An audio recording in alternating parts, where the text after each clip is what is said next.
One health care stock to watch. इस video में हम बात करने वाले हैं एक बहुत ही इंटरेस्टिंग हॉस्पिटल कंपनी की जिसका नाम है max health care institute limited. Video शुरू करने से पहले मैं आपको बता दूं, हमारा ऑफर चल रहा है ऑन ऑल मॉडल पोर्टफोलियोज, जहां पर आपको मिल सकता है 60% डिस्काउंट। आपको कूपन कोड यूज करना है captain cool to avail this amazing discount. So मैं चाहूंगा कि आप जरूर इन्वेस्टइन.इन चेकआउट करोगे एंड ये सारे जो इंटरेस्टिंग डिस्काउंट के ऑफर्स है वो आप जरूर लोगे। तो चलिए चलते हैं वीडियो की और, जहां पर हम बात करने वाले हैं इस इंटरेस्टिंग कंपनी की which specialises in health care services. तो मैक्स हेल्थ केयर जो है ये काफ़ी फेमस ब्रांड है इंडिया में एंड इनका जो मेन मार्केट है वो नॉर्थ इंडिया में है। नॉर्थ इंडिया में भी स्पेसिफिकली कंपनी दिल्ली एनसीआर का जो रीजन है उसमें एक बहुत ही डोमिनेंट ब्रांड है, डोमिनेंट मार्केट प्लेयर है। तो इनके बिजनेस मॉडल की हम एक ब्रीफ में यहाँ पर बात करते हैं। तो मैक्स हेल्थ केयर जो है वो मेनली हॉस्पिटल के बिजनेस में है। हॉस्पिटल का बिजनेस क्या होता है ये हम एक शॉर्ट में यहाँ पर समझेंगे। बेसिकली जो कंपनी है जिसको हॉस्पिटल चलाना होता है उसको मेनली लैंड खरीदनी पड़ती है, अगर वो ओन करना चाहती है वो स्पेस, या फिर उनको वो लीज पे लेनी पड़ती है। यहाँ पर अपने फैसिलिटीज खड़े करके कंपनी को बहुत सारे एक्सपेंडिचर करने पड़ते हैं टू टेक द इक्विपमेंट्स, क्योंकि हेल्थ केयर सर्विस प्रोवाइड करनी है, अगर हॉस्पिटल चलाना है तो बहुत सारे एडवांस इक्विपमेंट्स की ज़रूरत पड़ती है। ये सारे इक्विपमेंट्स लेने के बाद जो कंपनी का पेरोल होता है उस पर मेनली डॉक्टर्स होते हैं, कुछ उसमें परमानेंट पेरोल पे हो सकते हैं एंड कुछ based on number of surgeries भी होते हैं।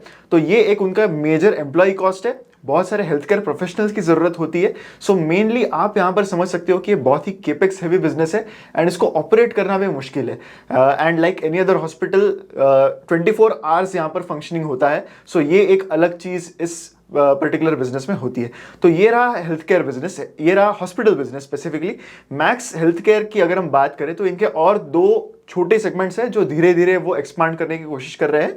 दैट इंक्लूड्स मैक्स लैब्स जो उनका एक पैथोलॉजी डायग्नोस्टिक बिजनेस है, and there is Max at home यानी एक वेलनेस सर्विसेज का बिजनेस है, जहां पर आपको एज अ पेशेंट वो घर में ही हॉस्पिटल के सर्विसेज प्रोवाइड करते हैं। जो भी चीज़ें हॉस्पिटल में जनरली प्रोवाइड की जाती है वही सारी सर्विसेज वो आपको घर में प्रोवाइड करने की कोशिश करते हैं। ये उनका एक फास्ट ग्रोइंग बिजनेस भी है। तो मेनली उनका जो मेजर पोर्शन ऑफ रेवेन्यू है, ऑलमोस्ट मोर देन 90% जो रेवेन्यू कंपनी का आता है वो हॉस्पिटल बिजनेस से ही आता है। तो ये रहा इनका बेसिक बिजनेस मॉडल। अब बात करते हैं इनके फैसिलिटीज की कि कौन सी रीजन्स में इनके हॉस्पिटल्स लोकेटेड है। तो जैसा मैंने पहले भी कहा था कि दिल्ली एनसीआर रीजन ये इनका मेन प्लेस ऑफ ऑपरेशन है। करंटली कंपनी के पास ऑलमोस्ट 3500 से भी ज़्यादा बेड्स की कैपेसिटी है, जो सारे मेनली दिल्ली एनसीआर रीजन में लोकेटेड है। अगर हम बात करें उनके कुछ की फैसिलिटीज़ जो दिल्ली एनसीआर के बाहर हो, तो उसमें मुंबई में उनकी एक फैसिलिटी है नानावटी की, जहाँ पर bed capacity somewhere around 330 beds. Mohali में उनकी एक फैसिलिटी है, बठिंडा में एक फैसिलिटी है एंड देहरादून में भी एक फैसिलिटी है। तो ये उनके मेजर 4 फैसिलिटीज है जो दिल्ली एनसीआर रीजन के बाहर लोकेटेड है। अगर हम बात करें कुछ अपकमिंग केपेक्स की, यानी कहाँ कहाँ वो कैपेसिटी ऐड करना चाहते हैं, तो करंटली उनके गुरुग्राम में 2 फैसिलिटीज ऐड करने की केपेक्स के जो खर्चे है वो करंटली वो वहाँ पर कर रहे हैं। द्वारका करके जो एरिया है दिल्ली में, वहाँ पे भी वो एक केपेक्स करंटली कर रहे हैं। 17 टोटल फैसिलिटीज है कंपनी की करंटली इन इंडिया एंड इनके 85% ऑफ द ऑपरेटिंग बेड्स जो है वो मेट्रो सिटीज में है, यानी टियर 1 भी नहीं, मेट्रो सिटीज में। तो आप एक्सपेक्ट कर सकते हो कि इन्होंने अपना जो बिजनेस एरिया है वो क्लियरली डिमार्केट करके रखा है कि इन्हें सिर्फ मेट्रो सिटीज में सर्व करना है। यहाँ पर जो रेवेन्यू पर पेशेंट है, जो पेशेंट का प्रोफाइल होता है वो भी काफ़ी ज़्यादा अच्छा होता है। So company can earn better revenues if they are present in metro cities more. बाकी हम बिजनेस के जो नंबर्स है, हॉस्पिटल बिजनेस रिलेटेड जो नंबर्स है, उनकी बात हम आगे इस वीडियो में करेंगे। तो सबसे पहले हमें कुछ ऑपरेशनल नंबर्स का एनालिसिस करना होगा, जहां पर हॉस्पिटल सेक्टर के स्पेसिफिक कुछ पैरामीटर्स है। जैसा एक पैरामीटर है आरपॉब यानी ARPOB, which stands for average revenue पर ऑक्यूपाइड बेड। यानी अगर ऑन एन एवरेज एक बेड उस दिन के लिए ऑक्यूपाइड है तो वो एक बेड कंपनी के लिए कितना रेवेन्यू जनरेट कर रहा है, उसका ये एक मेजरमेंट का मेट्रिक है। ये बहुत इंपॉर्टेंट मेट्रिक है जब हम हॉस्पिटल इंडस्ट्री एनालाइज करते हैं, बिकॉज इससे हमें पता चलता है कि कंपनी कैसे एरिया में लोकेटेड है, कंपनी के जो पेयर्स है उनका प्रोफाइल क्या है, एंड ये बहुत यूजफुल इंसाइट्स है जो हमें इस बिजनेस को अंडरस्टैंड करने में हेल्प करते हैं।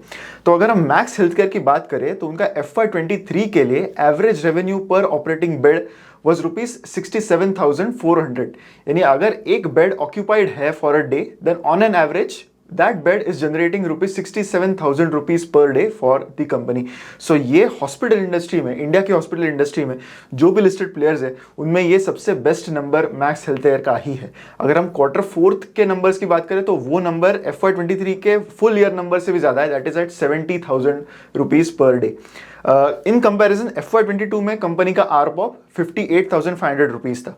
One more important metric is occupancy rate, यानी जितने भी टोटल कैपेसिटी है कंपनी की of total number of beds, उसमें से कितने beds on an average occupy हो रहे हैं. सो ये नंबर जितना ज्यादा होगा उतना कंपनी के लिए रेवेन्यूज एंड मार्जिन की के पॉइंट ऑफ व्यू से अच्छी बात है. अगर हम मैक्स हेल्थकेयर के FY23 के ऑक्यूपेंसी रेट की बात करें then that was 76%, which is again one of the highest among all the hospital peers that are there in the listed space. तो ये दो इंपॉर्टेंट नंबर्स है मैक्स हेल्थकेयर के बारे में जो दिखाते हैं कि इनके जो बिजनेस ऑपरेशंस है वो काफी रोबस्ट है. अभी हम बात करेंगे कुछ फाइनेंशियल नंबर्स की जो एक स्टैंडर्डाइज फॉर्मेट में रेवेन्यू एंड मार्जिन की के पॉइंट ऑफ व्यू से हम यहाँ पर देखेंगे. तो अगर हम देखें उनके क्वार्टरली सेल्स वो काफी कंसिस्टेंटली ग्रो हो रहे हैं. अगर हम जून 21 सितंबर 21 वाले क्वार्टर्स की बात करें तो तब कोविड की सेकेंड वेव आई थी. सो ऑब्वियसली हॉस्पिटल्स पे लोड ज्यादा था, तब ऑक्यूपेंसी रेट्स ज्यादा थे. वो एक टाइम था जहां पर रेवेन्यूज काफी अच्छे जनरेट किए थे हॉस्पिटल्स ने. उसके बाद से अगर आप देखोगे तो हर एक क्वार्टर में उनकी कंसिस्टेंटली रेवेन्यूज बढ़ते जा रहे हैं एंड ये मेनली इलेक्टिव सर्जरीज से बढ़ रहे हैं. सो कंपनी के मार्जिन के लिए, कंपनी के रेवेन्यूज के लिए जो इलेक्टिव सर्जरीज होते हैं या फिर जो स्पेशलिटी के जो सर्जरीज होते हैं जैसे न्यूरो सर्जरी, जो भी स्पेशलिटीज होते हैं तो उसमें से रेवेन्यू कंपनी को ज्यादा आता है, उसमें से मार्जिन भी कंपनी को बेटर मिलते हैं एंड इससे कंपनी का जो आरपॉब है वो भी ज्यादा इंप्रूव होता है. अगर हम मार्जिन की भी बात करें तो हर एक क्वार्टर में consistently they are able to increase their margins. अगर हम मार्च 23 के क्वार्टर की बात करें तो operating profit margin was 37% for the company. तो यहाँ से हमें फाइनेंशियली भी क्लियर हो रहा है कि कंपनी के जो नंबर्स है वो काफी रोबस्ट है. अब हम करेंगे एक शॉर्ट कंपैरेटिव एनालिसिस जहां पर जो भी बाकी लिस्टेड पीयर्स है कंपनी के हॉस्पिटल स्पेस में उनसे हम उनका आरपॉब एंड ऑक्यूपेंसी रेट्स कंपेयर करेंगे. अगर हम बात करें the biggest player in the hospital space that is Apollo hospitals, तो उनका एवरेज रेवेन्यू पर operating bed is around 51,000 rupees. Occupancy rate उनकी FY23 के लिए रही थी 64%. Fortis is also another major player जिनका एवरेज रेवेन्यू पर operating bed was 55,000, occupancy rate was around 67%. Narayana Hrudayalaya है जो साउथ इंडिया बैंगलोर में उनका एक काफी मेजर फ्लैगशिप सेंटर है, उनका एवरेज रेवेन्यू पर ऑपरेटिंग बेड अराउंड 37,000 रुपीज है. हालांकि ये आरपॉब स्पेसिफिकली डिस्क्लोज नहीं करते, ये एक डेरिवेटिव फिगर है. ऑक्यूपेंसी रेट्स उन्होंने स्पेसिफिकली डिस्क्लोज नहीं की है. अगर हम Krishna institute of medical sciences की बात करें जो एक रिसेंटली लिस्टेड कंपनी है, 2-3 साल पहले ही कंपनी का लिस्टिंग हुआ है, तो वो अराउंड 30,000 रुपीज का आरपॉप करती है एंड ऑक्यूपेंसी रेट जो है कंपनी की वो अराउंड 69% है. मेदांता जिस कंपनी का नाम है ग्लोबल हेल्थ, ये भी एक रिसेंटली लिस्टेड कंपनी है, इनका ARPOB is somewhere around 59,000 rupees and occupancy rate is 59%. So आप यहाँ पे क्लियरली देख सकते हो कि आरपॉप एंड ऑक्यूपेंसी दोनों में लिस्टेड पीयर्स में Max has the best figures in terms of ARPOB and occupancy both. अगर हम बात करें आगे की विजन क्या है कंपनी की, तो यहाँ पर उनके जो एमडी है अभय सोय, उन्होंने काफी क्लियरली बताया है कि हॉस्पिटल सेक्टर ये उनके हिसाब से एक मल्टी डेकेडल अपॉर्चुनिटी है, जो एक काफी डेकेड्स की अपॉर्चुनिटी करंटली इंडिया में उन्हें नजर आ रही है. एंड जो इंफ्रास्ट्रक्चर एंड जो डिमांड उनको एड्रेस करने के लिए जो भी चीजें जरूरी है वो मैक्स हेल्थकेयर प्रोवाइड करने की कोशिश करेगा, ऐसा उनका स्टेटमेंट है.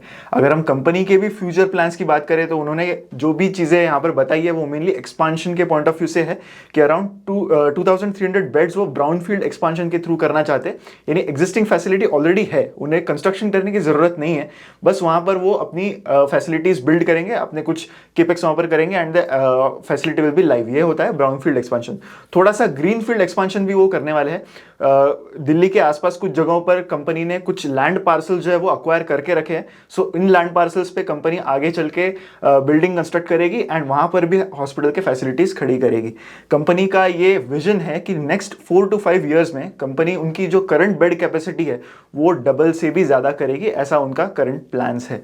अगर हम बात करें उनके कुछ बाकी जो सेगमेंट्स है उसकी, तो वो डायग्नोस्टिक का business and max at home, इसको भी वो लेवरेज करना चाहते हैं बिकॉज मेनली ये एसेट लाइट बिजनेसेस है। यहाँ पर आपको कैपेसिटी एडिशंस जो है उसके वो करने के लिए ज़्यादा केपेक्स करने की ज़रूरत नहीं है। तो ये सारे कंपनी के मेनली फ्यूचर प्लान्स यहाँ पर मैक्स हेल्थकेयर के हैं। चलिए अब लास्ट में हम बात करते हैं वैल्यूएशंस के बारे में। जैसा किसी भी फंडामेंटली स्ट्रॉन्ग कंपनी में होता है जहाँ पर फाइनेंशियल फिगर्स सारे अच्छे हो, वहाँ पर वैल्यूएशंस थोड़े से ज़्यादा स्ट्रेच्ड होते हैं। तो यही बात हमें मैक्स हेल्थकेयर में भी देखने को मिल रही है। अगर हम करंट पी रेशियो की बात करें तो वो अराउंड 45.67 है, लेकिन इस अर्निंग्स में भी उनका एक वन टाइम रिवर्सल है ऑफ डेफर्ड टैक्स लायबिलिटी, यानी वन टाइम गेन उनको हुआ था इन Q2। तो उसको अगर हम नॉर्मलाइज कर दे तो उनका जो नॉर्मलाइज्ड पी है, normalize price to equity ratio है, वो समवेयर अराउंड 60 है। अब हमें इससे कंपेयर करना होगा with other peers in the hospital sector. तो अगर हम करंट वैल्यूएशंस देखें अपोलो हॉस्पिटल्स का, तो अपोलो का सबसे ज़्यादा वैल्यूएशन है currently of somewhere around 86 times of their earnings. लेकिन अपोलो का बिजनेस भी थोड़ा सा अलग है। उनका फार्मेसी रिलेटेड जो बिजनेस है वो अराउंड 50% ऑफ देयर रेवेन्यू है। तो it is not a like to like comparison with Max healthcare. अगर हम फोर्टिस हेल्थकेयर की बात करें तो उनका पी रेशियो अराउंड 35 है, किम्स हॉस्पिटल्स का पी रेशियो अराउंड 36 है, नारायण हृदयालय का 30 है, एंड मेदांता का P ratio is somewhere around 50। तो आप देख सकते हो कि it comes under the premium valuation for the hospital space. Valuations काफ़ी स्ट्रेच लग रहे हैं, लेकिन कंपनी के जो ग्रोथ प्रोस्पेक्ट्स है, कंपनी के जो फंडामेंटल्स है, वो यहाँ पर काफ़ी स्ट्रांग नज़र आ रहे हैं।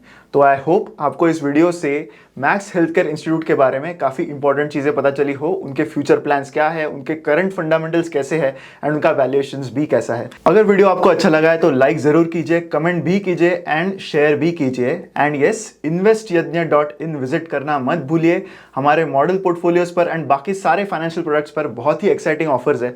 अगर आप 3 साल के लिए फंडोमीटर, स्टॉकोमीटर एंड मॉडल पोर्टफोलियोज तीनों सब्सक्राइब करते हो तो आपको एक फ्री सेशन भी मिलेगा विद गौरव सर और Parimal sir, which is complimentary. तो आशा है कि आप हमारी वेबसाइट जरूर चेकआउट करोगे। मिलेंगे अगले वीडियो में। Thank you so much.